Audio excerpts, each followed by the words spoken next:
and journal. He engages himself with critical writings and editing books in multiple areas.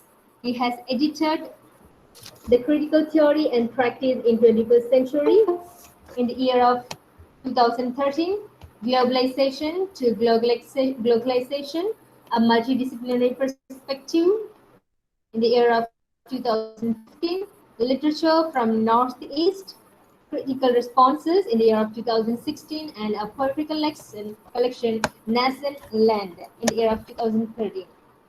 So, name of the presenters who will be presenting the papers under this session as follows: Dr. Priyanka Singh, Kundan Ghosh, Anna Lynn Tom,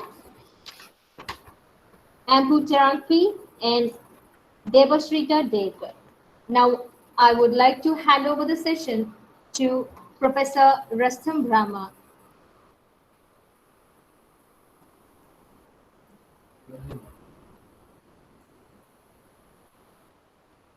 Thank you, madam.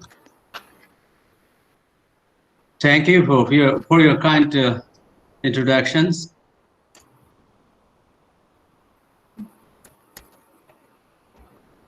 Can I start now? So I think every paper reader is ready with their paper for presentation.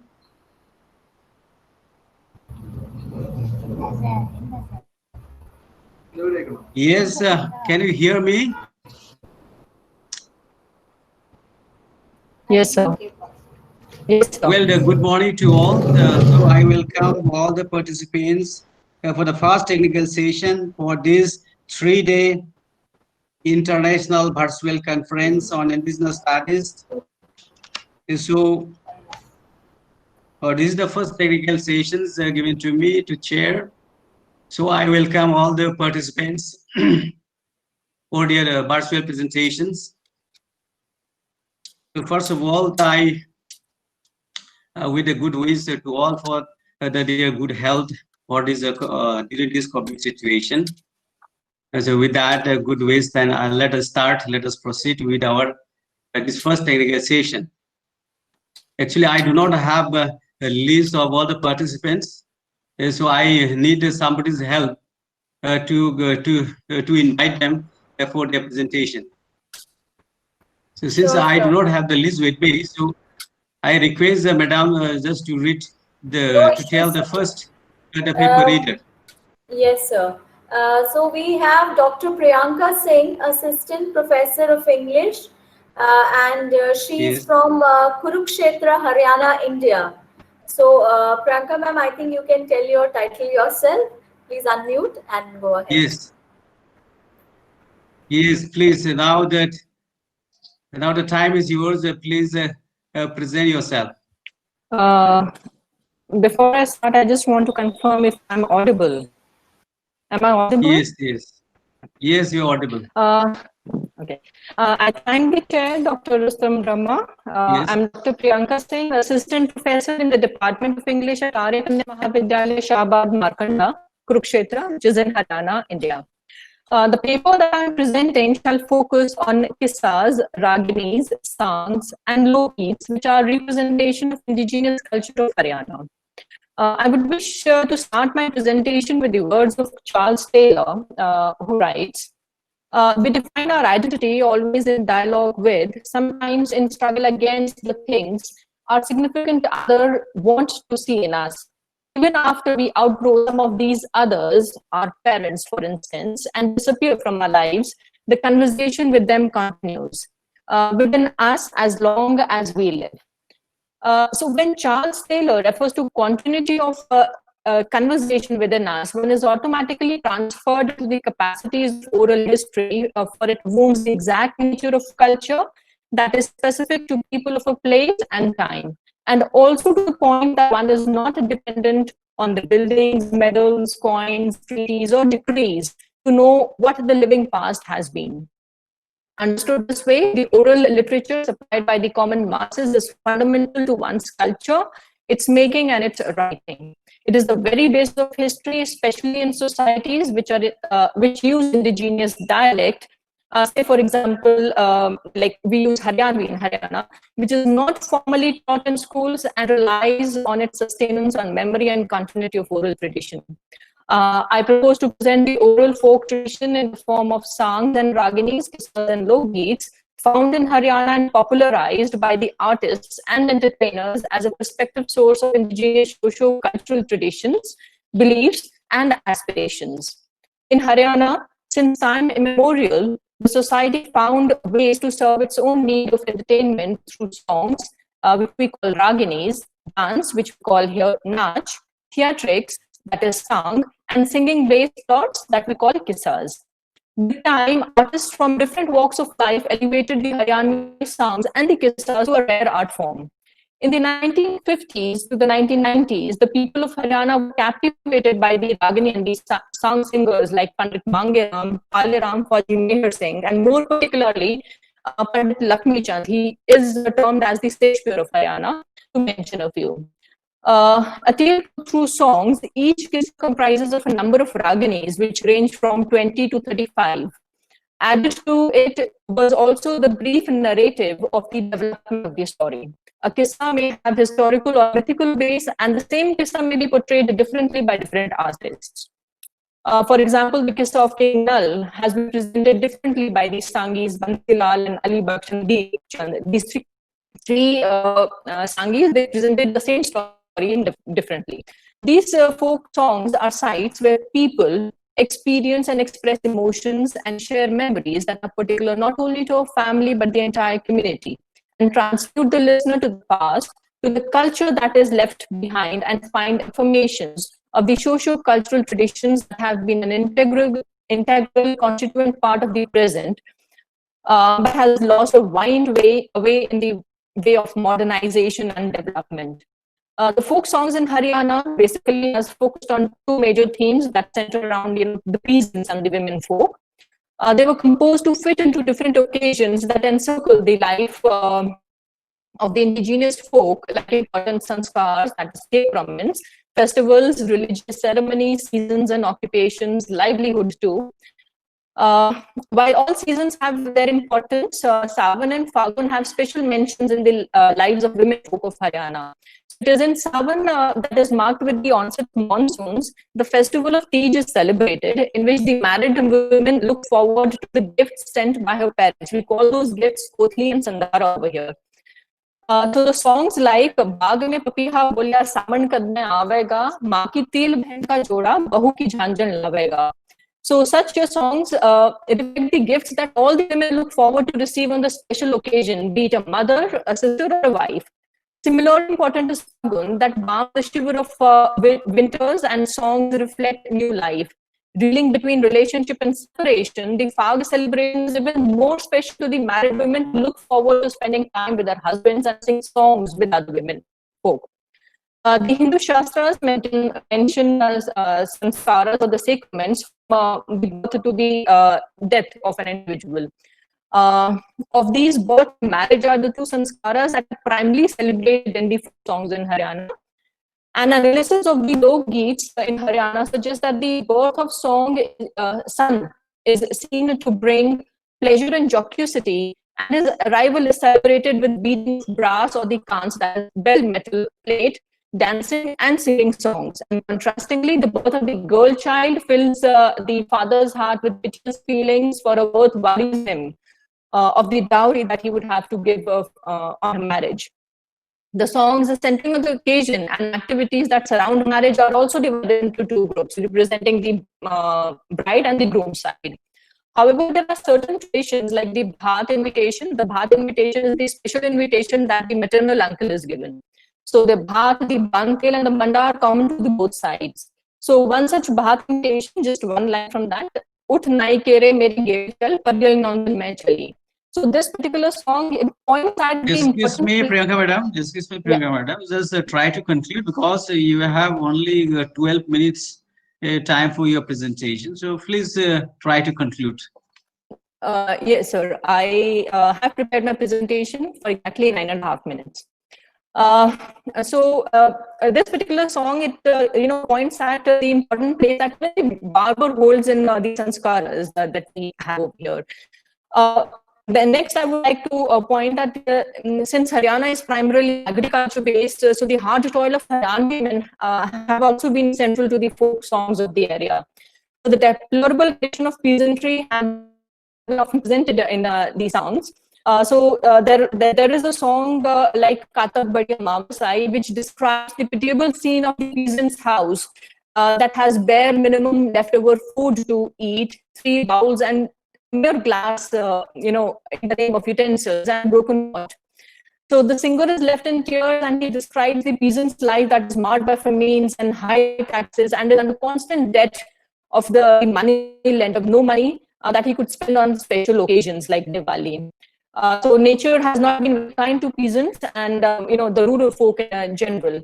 These were the times that drew the indigenous men of Haryana to military also, and it was the only service they considered appropriate to themselves, as it was also an insurance against poverty and starvation.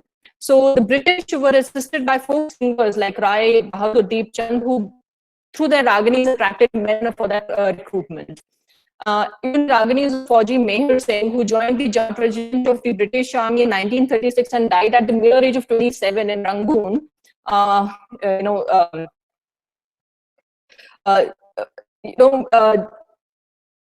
Just a minute.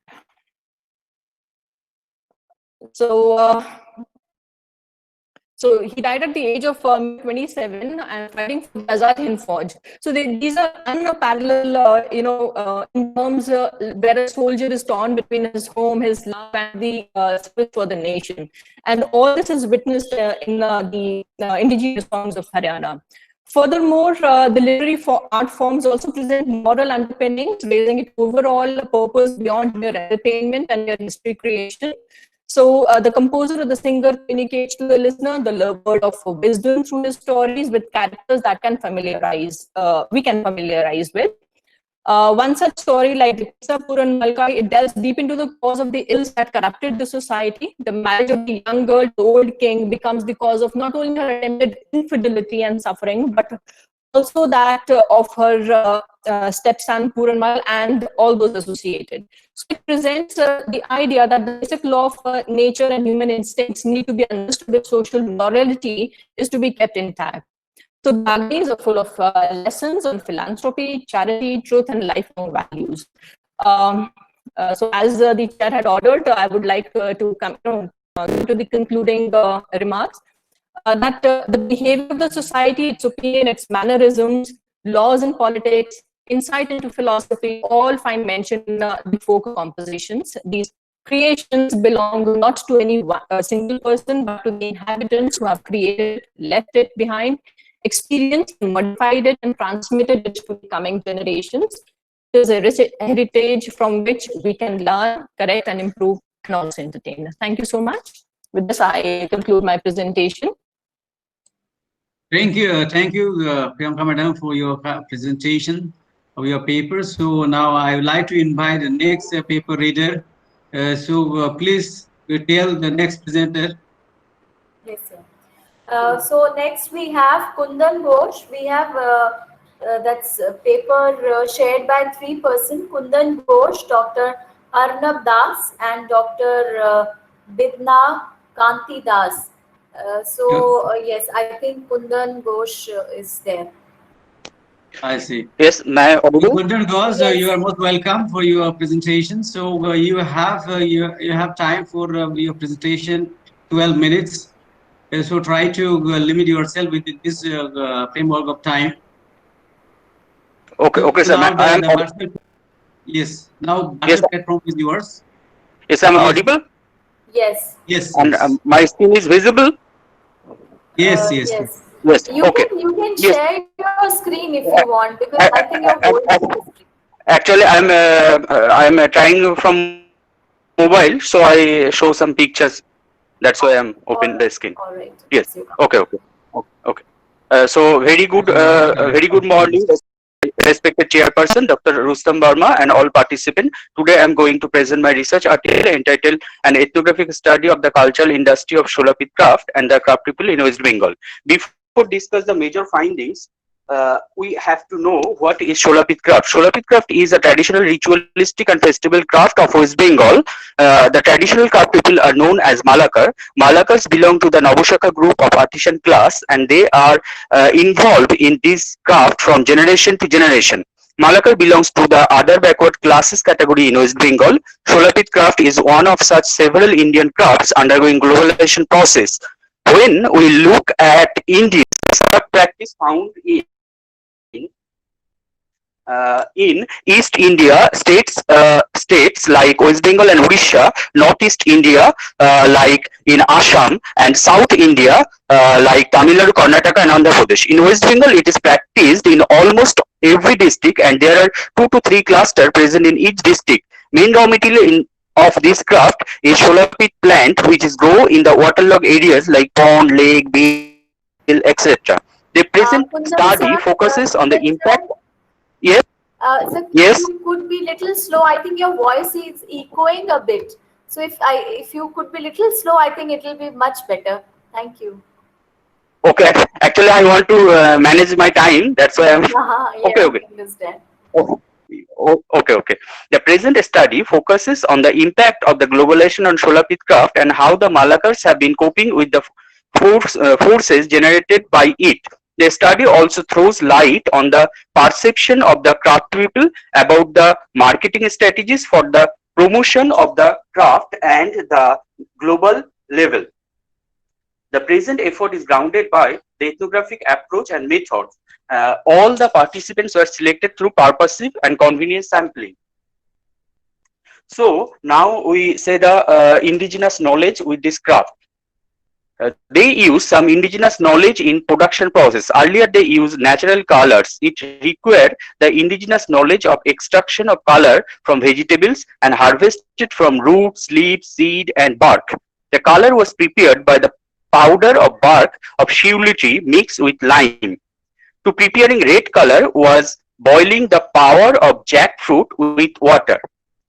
Next, the gum or adhesive. They prepared pasting gum from the seeds of tamarind. At first, they fry tamarind seeds and then put them in cold water. When it turned soft, the outer skin of seeds removed and smashed on the grinding stone. Then the paste boiled into water for few minutes to get good quality of gum.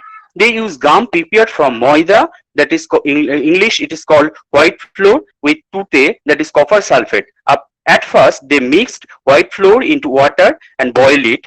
They mixed tute in the paste to extend its longevity or durability. It also protects products from the attack of insects or fungus. Next, thread, that is Bengali call it a shuto. They use natural thread like bete extract from the bark of banana tree to making shola garlands. But due to changing demands, now they use raw material which is available in the local market.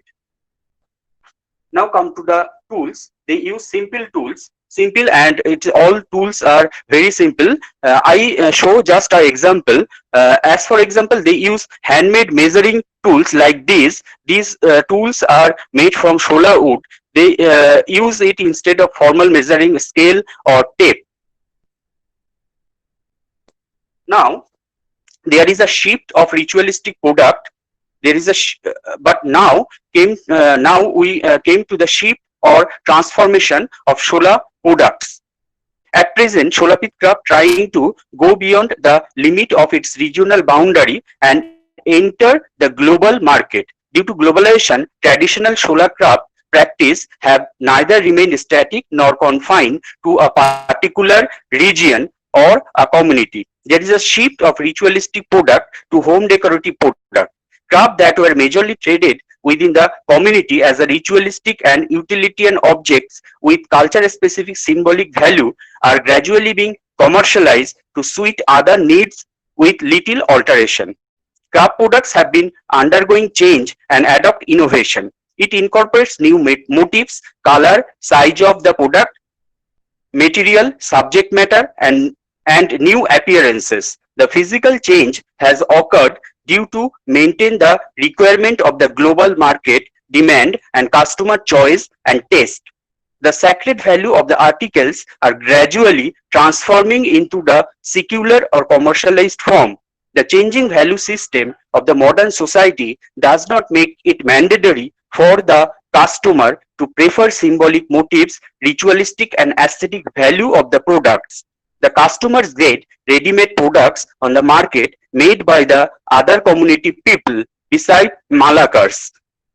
It has been observed that the craftsmen of studied area have taken to new ideas in addition to their traditional one as per demand of the customers, which ultimately leads to a gainful market economy.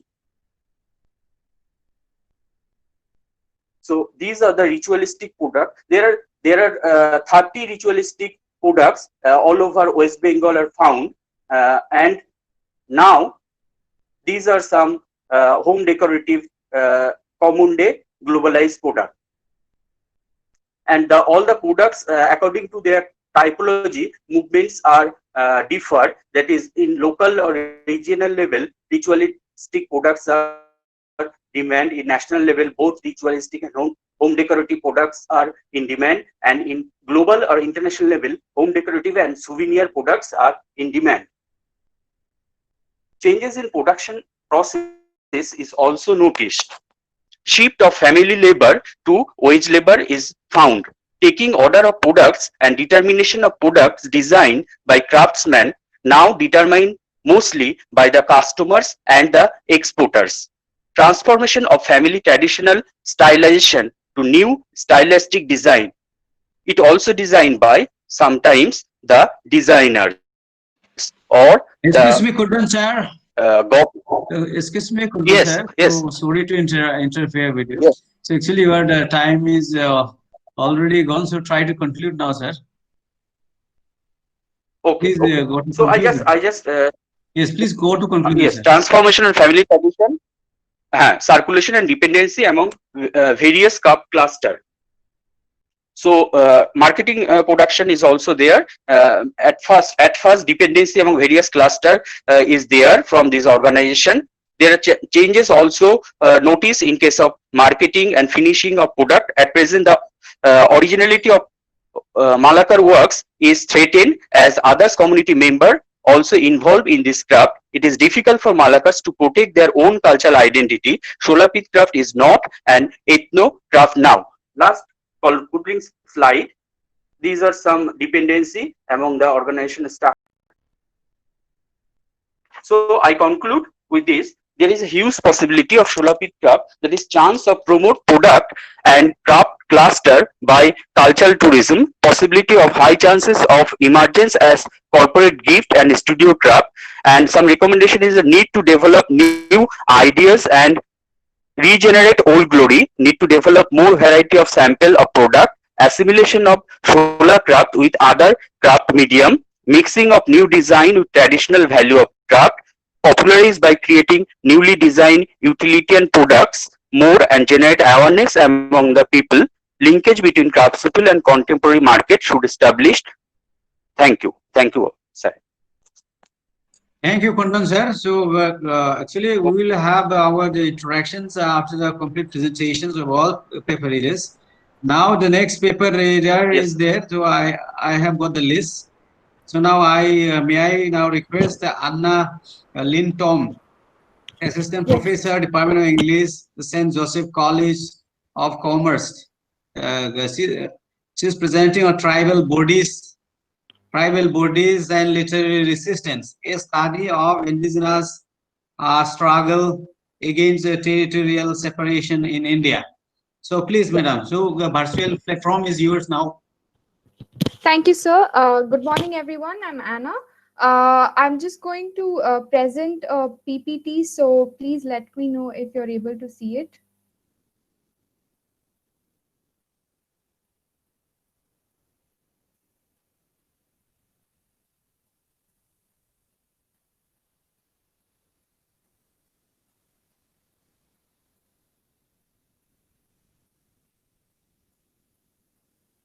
Just a minute.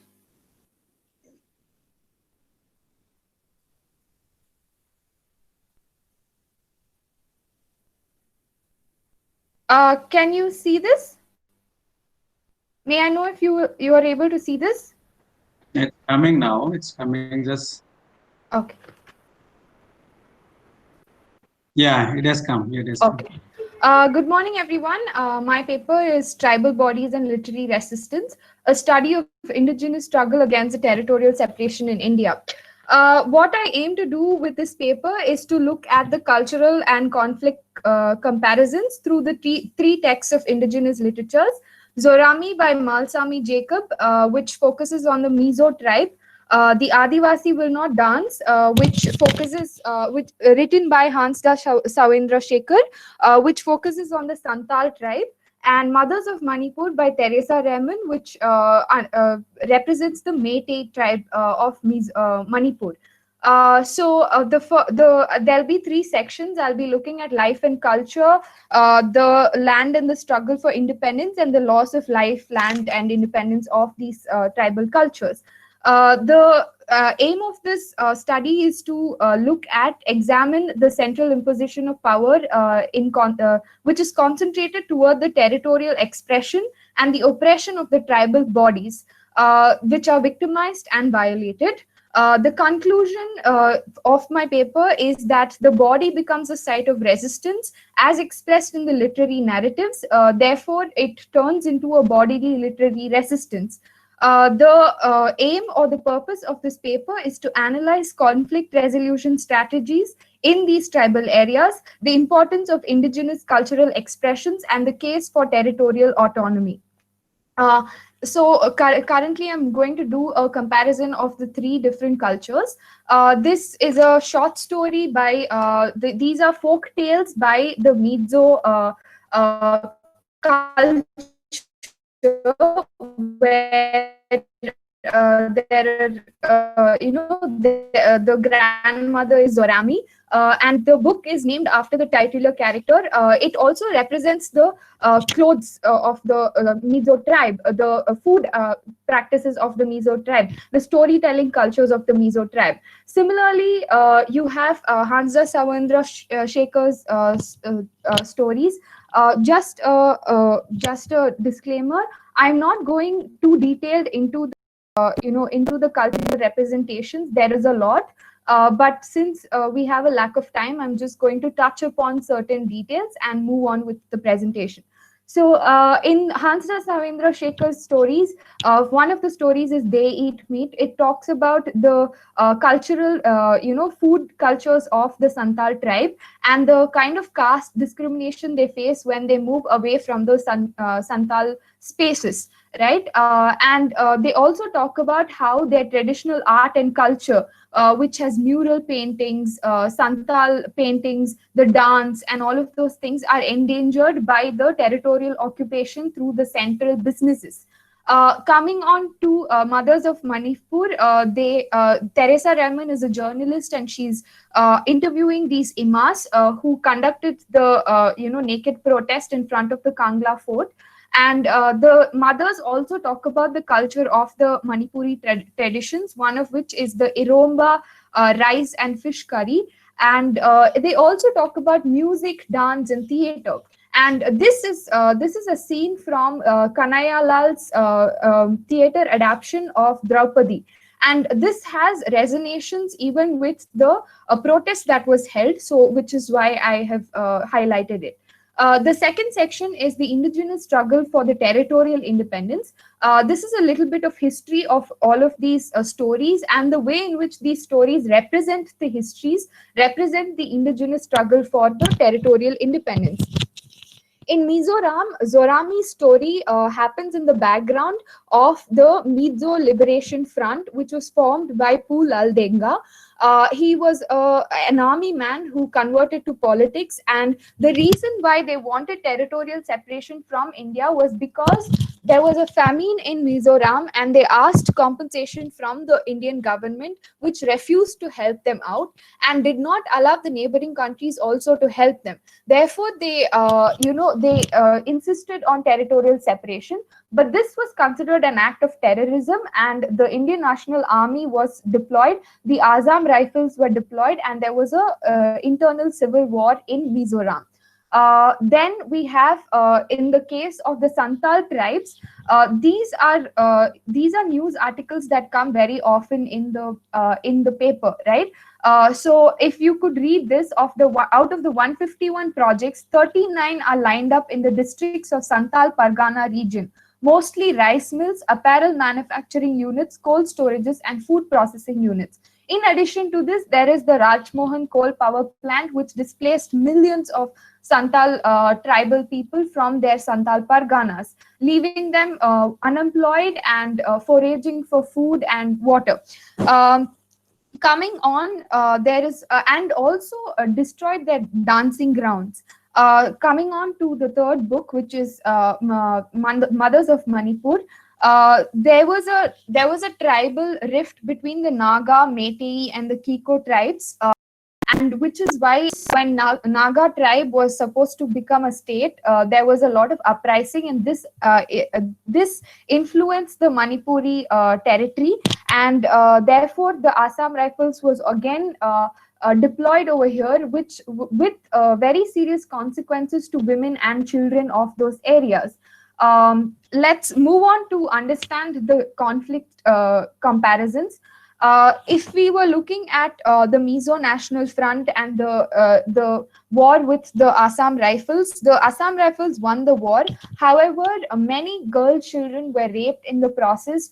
The tribal bodies were objectified, and they were treated worse than animals. And there was this draconian law called AFSPA, which is still present in many places, the Armed Forces Special Powers Act, which makes it clear that no army man is accountable for his actions in the spaces of war.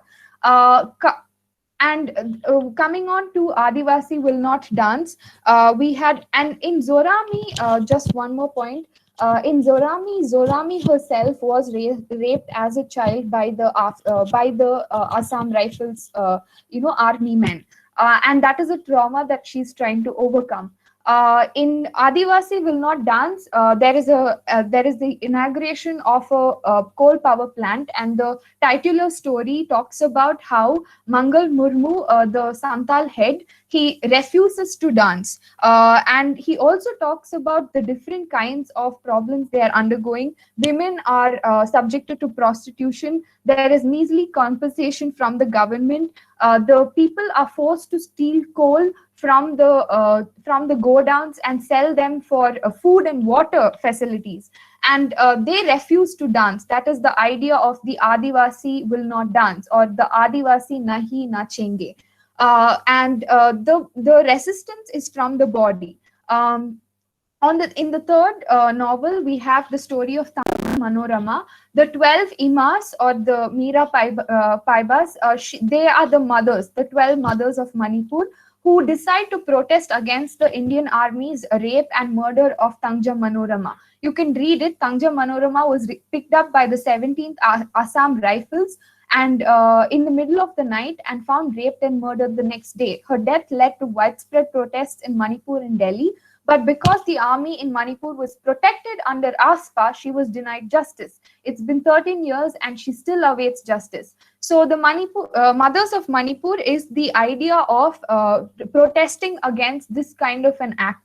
And they had stripped in front of the Kangla fort, and they had posters that said, "Indian army rape us," or "Indian army take our flesh."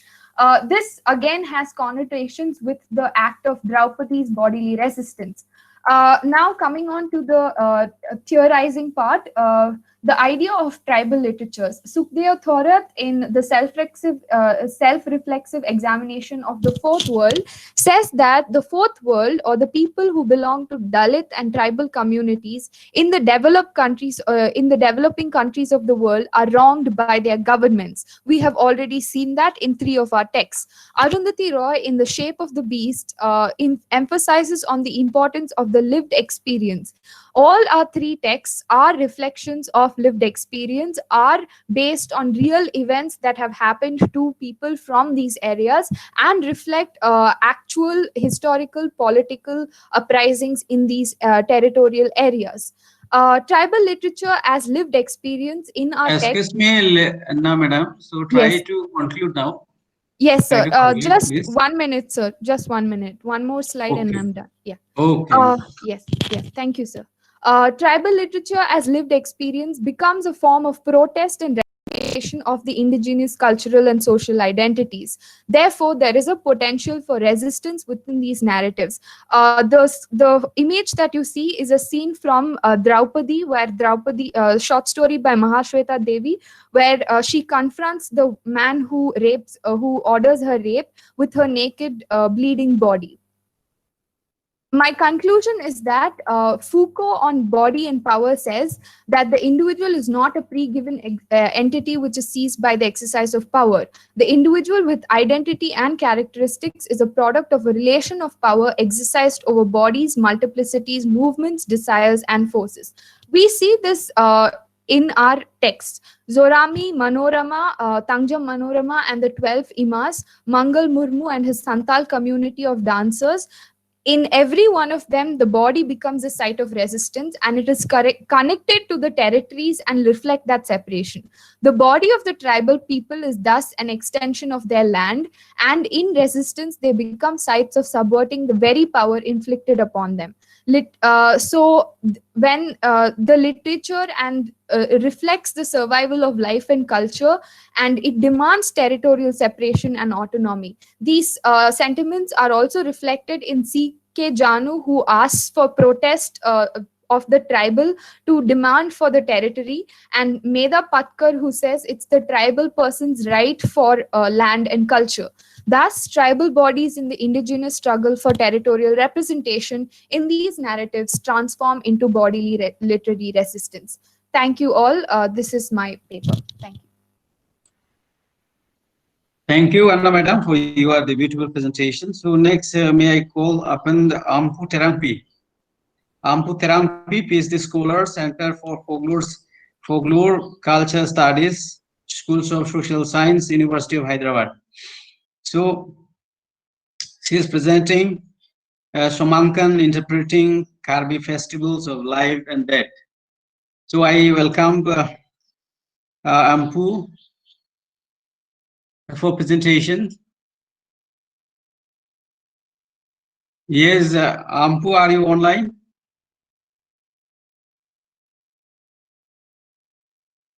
Yes, Ampu Madam, are you online? Ma'am, you have to unmute your mic, ma'am. Amfu, madam, you have to unmute your mic.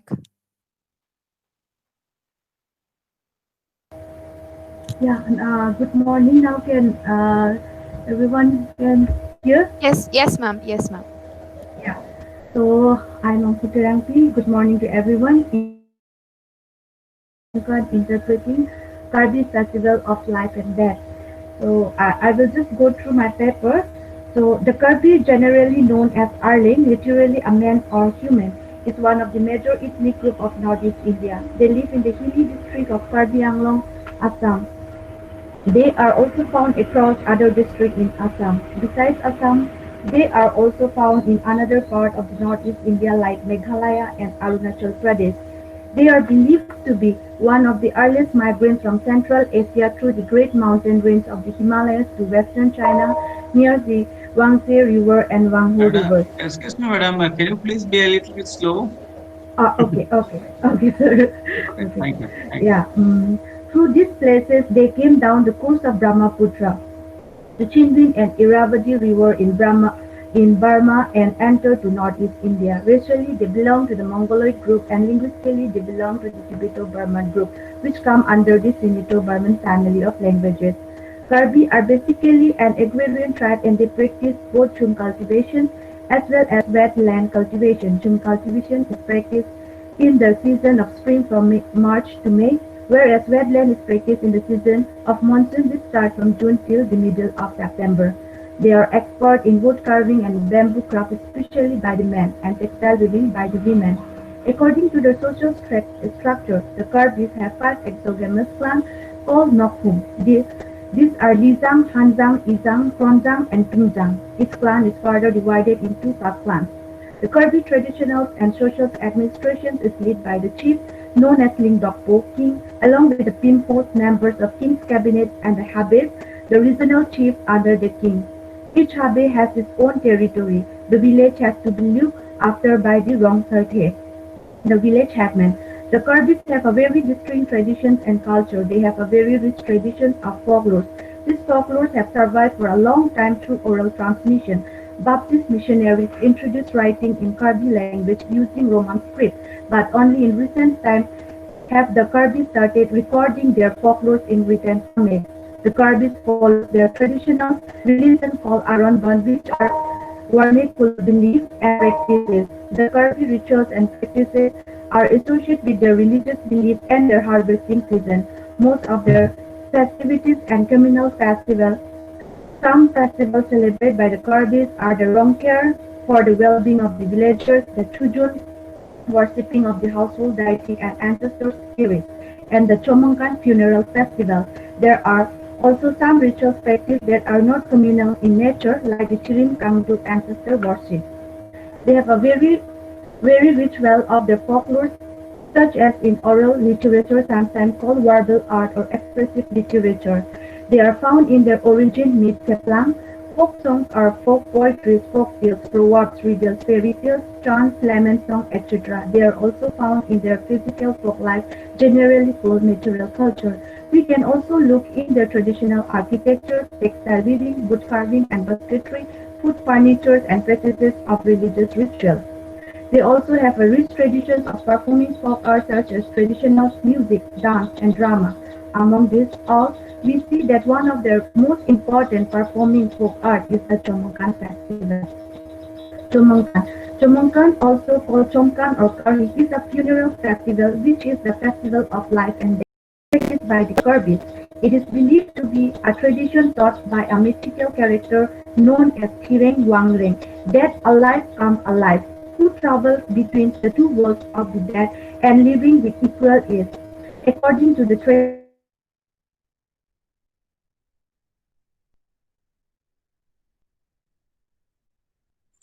Yes.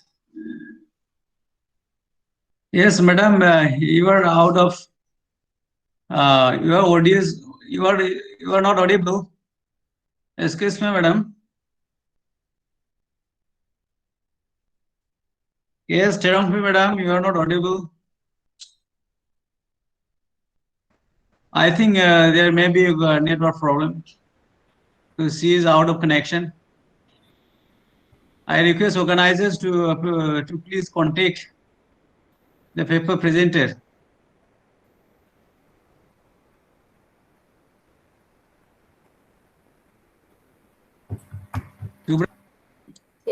So I think we can Please. wait for 2 minutes, and I think there are some network issues. She might rejoin, so we can wait for 2 minutes. It's showing that she is left. Yes, that's Okay, what let's wait for some time. this is a technical hitch, and I think this is being faced by all of us This is the now. problem of webinar. Yes. Okay, so let's have a patient for some time. I Yes, request all the listeners.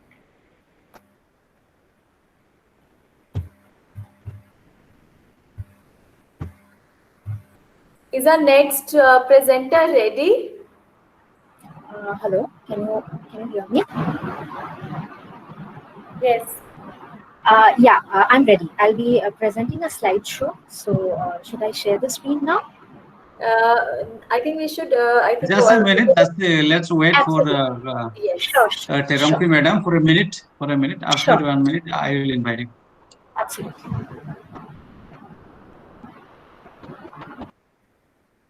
So in the meanwhile, we can take up questions if there are any by our previous presenters. We can utilize this time.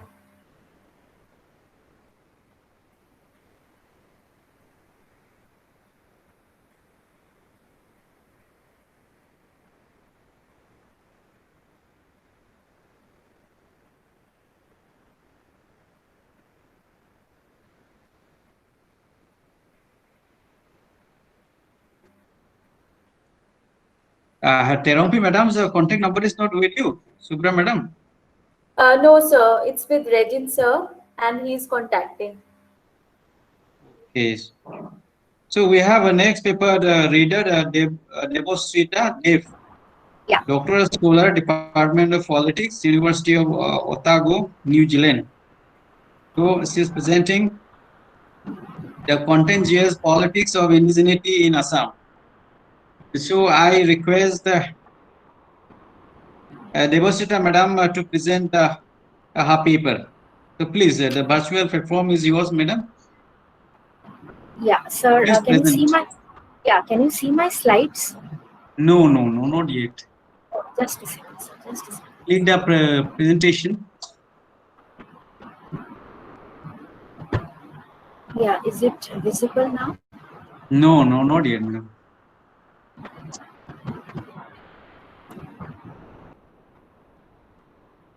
Not yet.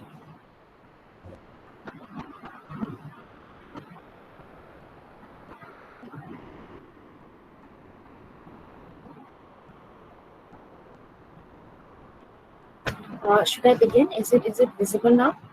No, not yet.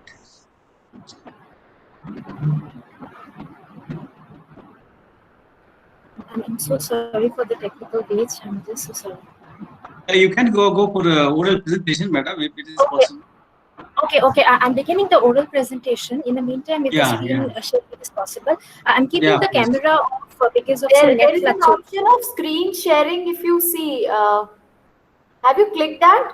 Present now. It's written screen sharing. Yes. I have clicked, but somehow,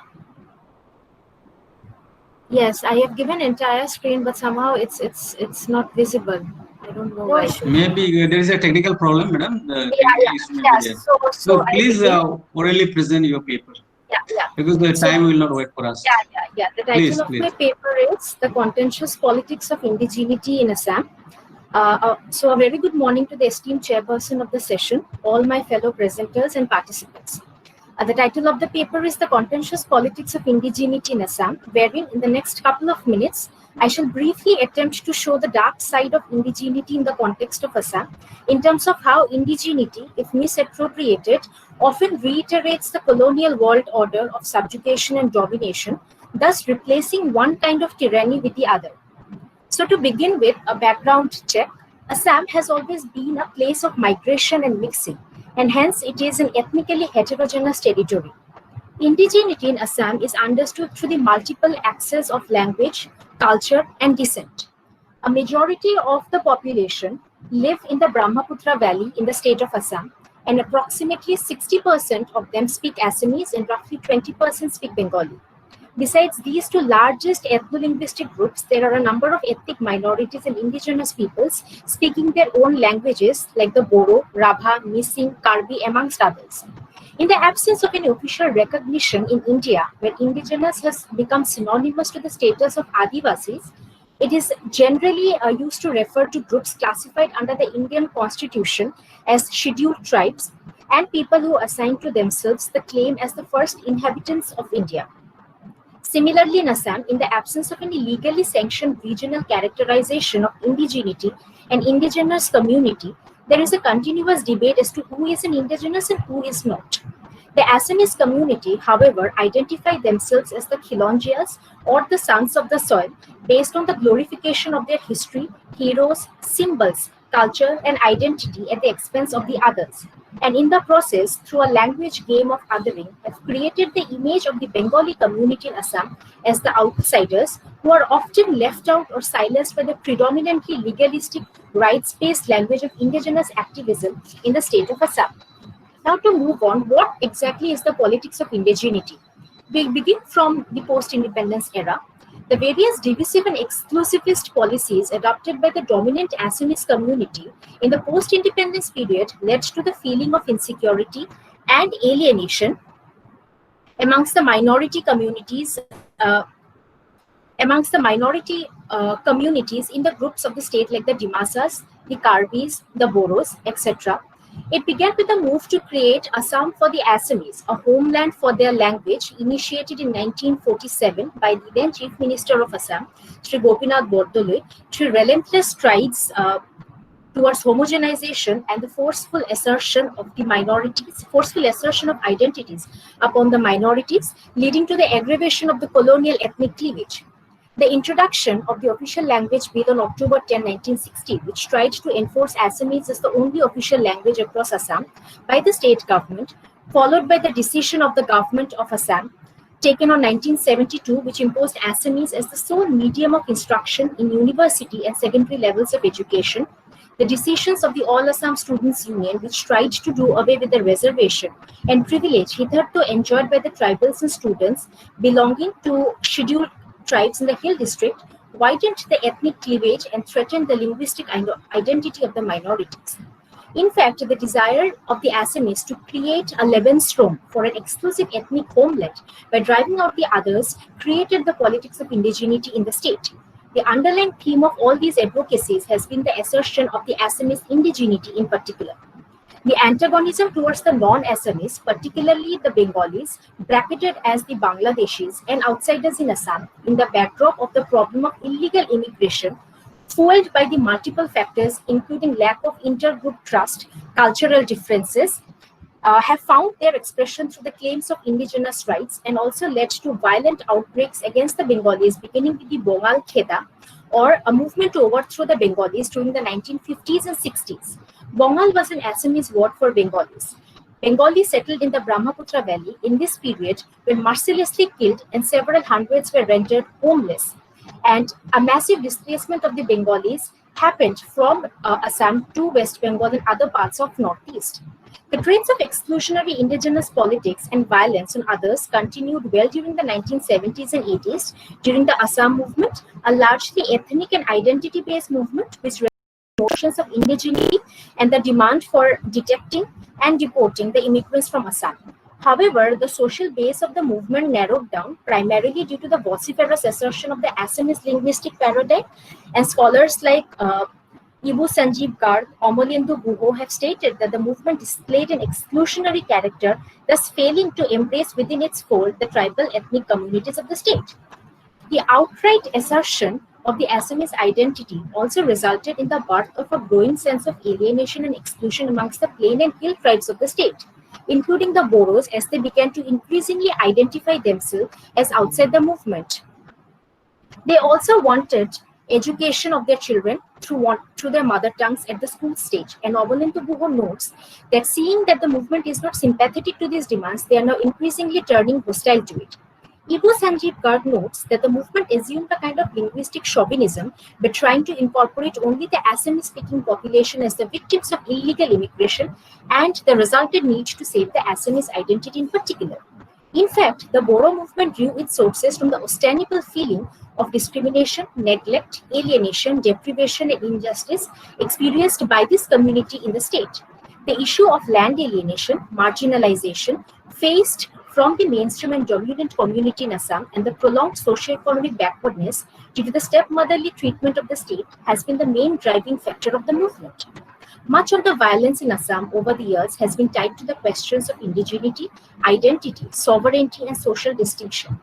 An instance of large-scale violence in the state was the Nellie Massacre that took place on 18 February 1983, at the backdrop of the anti-foreigner agitation.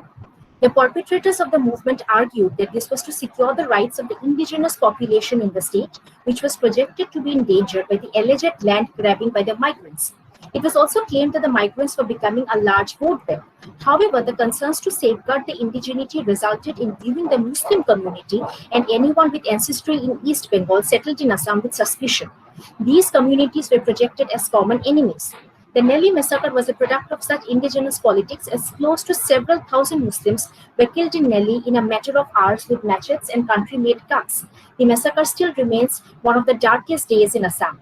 Makiko Kimura, who has written about the Nellie Massacre, expressing how the victims and the perpetrators went on to live side by side, shows how sub-nationalistic sentiments, guided by concerns of indigeneity, have overlooked and eclipsed human relations in Assam and threatened the coexistence of the ethnic communities residing in the state. Now, to conclude, I would just like to say that with the emerging notion of subnationalism and its spread, particularly in Assam, the divisive politics amongst the disparate communities and the assertion of their identities have become very profound. The new assertion even led to the smaller groups within the states like the Bodos, Karbis to claim for separate identities. With this new assertion, the politics of indigeneity has also become very prominent. Indigeneity has become a convenient tool not only to create a self-image of the community, but also to create an image of the others. This leads them to claim that they are the original settlers and the others are the foreigners who occupy their ancestral lands. This normally breeds resentment, leading to rebuttal from the others and further antagonism amongst the ethnic groups, as we have seen in post-independent Assam. It also gives valid reasons for others to vigorously claim for some form of political autonomy within the Indian state to secure their interests.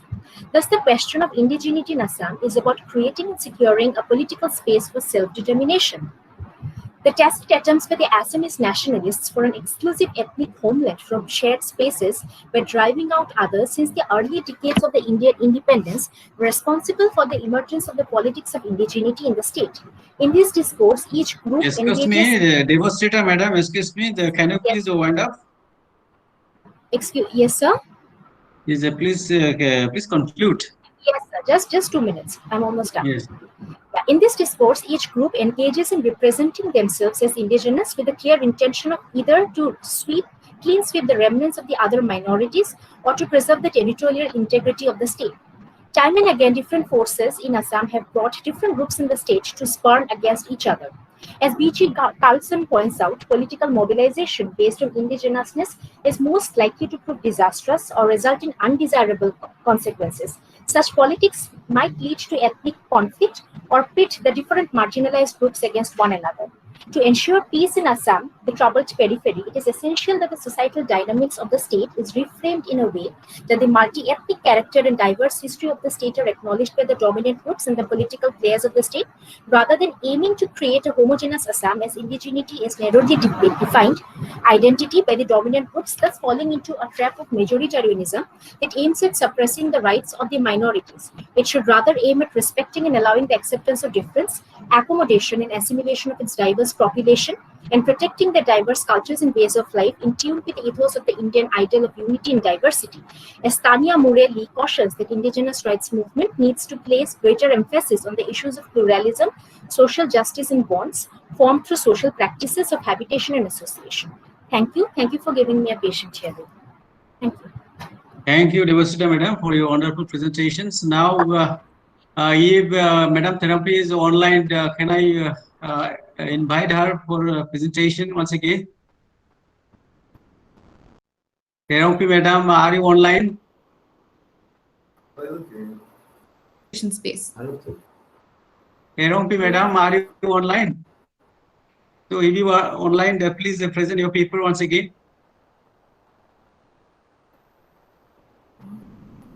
Subra madam, I think she's out of the line. Hello. Yes, Subra madam, I think Therapy madam is out of line. She's not online, is not it? So now I will move toward interaction. So we have wonderful 5 papers coming from across the country. Actually, one from Haryana, one from Mizoram, 2 from Assam, 1 from West Bengal. So there's a nice, that means the nice papers collections for this technical session. So basically, the paper presented by Dr. Priyanka Singh. She's presenting to us about the oral literature. The oral literature who is representing the folk culture, the folk tradition, social folk customs of Haryana, as on the different folk literary piece or literatures, as like Kisas, Raginis, Rangs, Luke Streets. So then we have, am I audible? No. Yeah. Yes, Guys, am I audible, Surya madam? Am I audible to all? Student. Listen. Yes. Listen, student. I'll just explain the whole thing once again. Are you able to hear me? Okay, cool. Okay, so this is what you'll do. Watch the 4 videos. First of all, watch the 4 videos. Okay. The concepts are given to you on the basis of whatever I asked you. I mean, the questions that you. Yes, Subra madam, who is speaking? Subra madam, who is speaking? No, she is not there. Shubha ma'am is not online now, sir. So, who is speaking now? This is Shivagami. Moderator. Subra madam, who is speaking? Okay, Comorin School. Sir, we are from Can I know, please, who is speaking? Cape Comorin. Yeah, Yes. yeah. Cape Comorin Trust. I see. I see. I see. So, she's summarizing all the things or what? Go ahead, sir. No, sir, you can. Go ahead. You just Sir, you can summarize it, sir. Okay, okay. So just telling back the some important issues.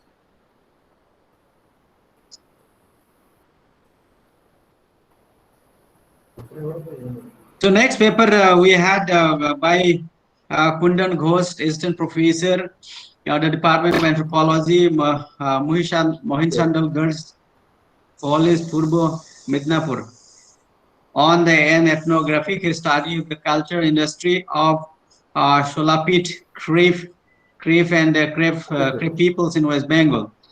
So he has presented before us basically the different variety types of crafts, the crafts collections in this cultural industry of Sholapit, and the people or its needs, and how it's a kind of innovation or the kind of the development in the field of the tourism is required for the more significant or the for basically for industrializations of the tech ethno-based industries or the crafts and other tools and machines produced by indigenous people and basically related with the Midnapur in West Bengal. Then we have another paper by Anna Linz Tom. She has presented the tribal bodies and related resistance, a literary study of the indigenous struggle against territorial separation in India. So basically, she has a talk here about basically the conflict between the indigenous people and basically the national territorial aggression. For a certain political reasons, basically those people basically in the northeastern region, the tribal people who are basically due to some political reasons or marginalizations or different kinds of treatment or the state motherly attitude, some or other as they describe. So for these certain reasons, or they are neglected politically, economically, or socially, some or other. So how they are trying to secessionists themselves are basically to a kind of developing different kinds of sovereign nations within the India. So when that kind of dream is there, so how there's some marginalized people or the marginalized community or their bodies, how their bodies is suppressed or the rephrased or the converted or certain object to be exploited is the kind of political tool to suppress or script certain kinds of emerging voice or ethnic resistance. So then we have the next paper.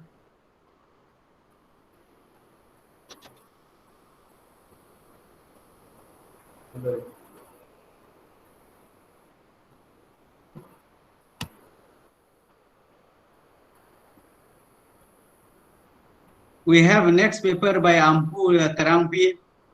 Even though she could not present, basically she was trying to tell us about the Karbi culture. Karbi culture related with the death rituals or the life and death rituals. So she could not present before us completely due to some technical issues. So next paper, the last paper presented by Devasrita Dev by Doc on the continuity on continuous politics of indigeneity in Assam. continues the politics of indigeneity in Assam. Basically, she is trying to focus on the long strategy of the indigenous movement or the ethnic movement which is going on in Assam, basically in relations with the different kinds of immigrations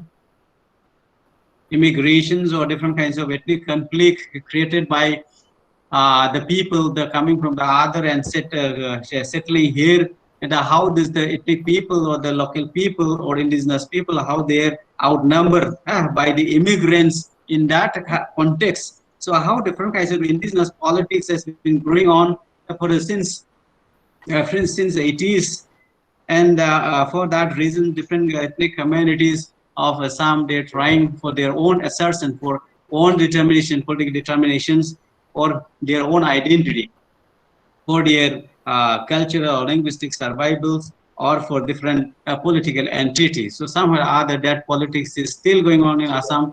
So that issue has been presented by Devasita Dev. So these are basically the 4 papers presented in this first technical sessions. Now I welcome some questions. If you have some questions, the participants, you can raise, you can ask the concerned paper readers. So now the technical session is open to you all. So you can ask, you can have a clarification, you can have a suggestions, so you can have a comment. So please.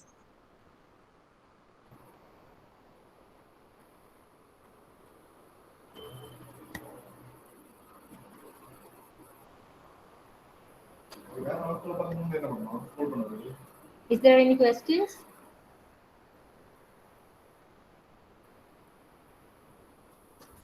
Yes, from participants, if there is any question. I think there is no question, so we can end up here. Okay. Hi, my name is hello. Yes. Hi, my name is Abhimanyu, and I am from Jammu and Kashmir.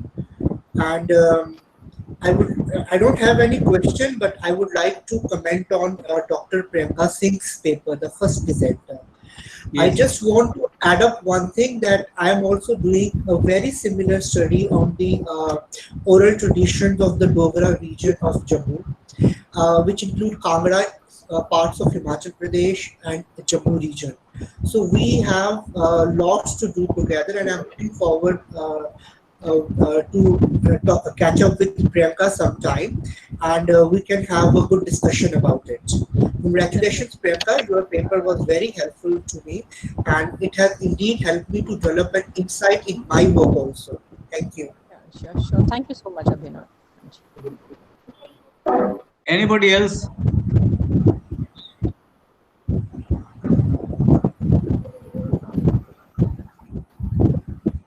Hello, sir. Can you hear me?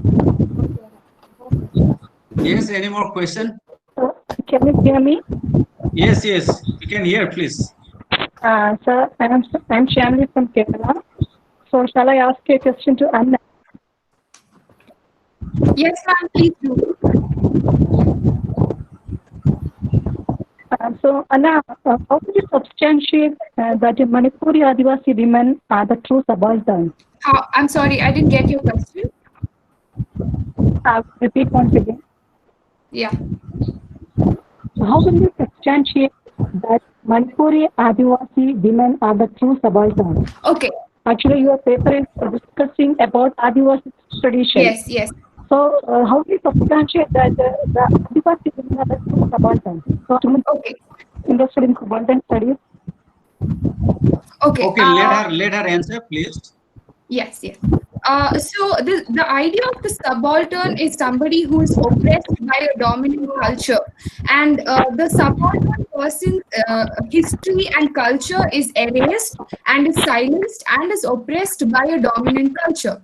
So if you were looking at Gayatri Spivak's essay, Can the Subaltern Speak? She says the subaltern cannot speak because there are other people speaking for her, right? She's oppressed by class, she's oppressed by race, she's oppressed by political structures and all of that. So, in fact, it's not just, it is not only the Manipuri woman who's a subaltern woman.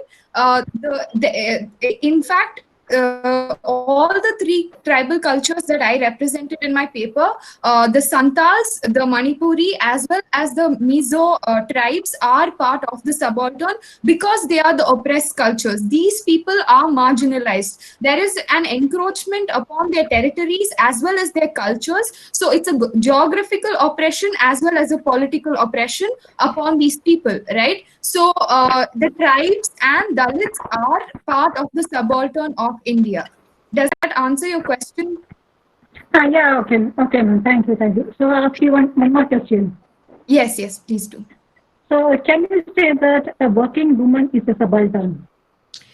If you were looking at what kind of powers and dominance is imposed upon the working woman, and if she falls under those categories, why not? Of course, she's a subaltern woman, right? Because she has to deal with misogyny in public spaces. She has to deal with a male, supposing her space male representation, and she's a minority within that space. She is silent. Her needs are not represented. Then, of course, she's a subaltern woman. If you notice, there's a recent movie called Gunjan Saxena, right?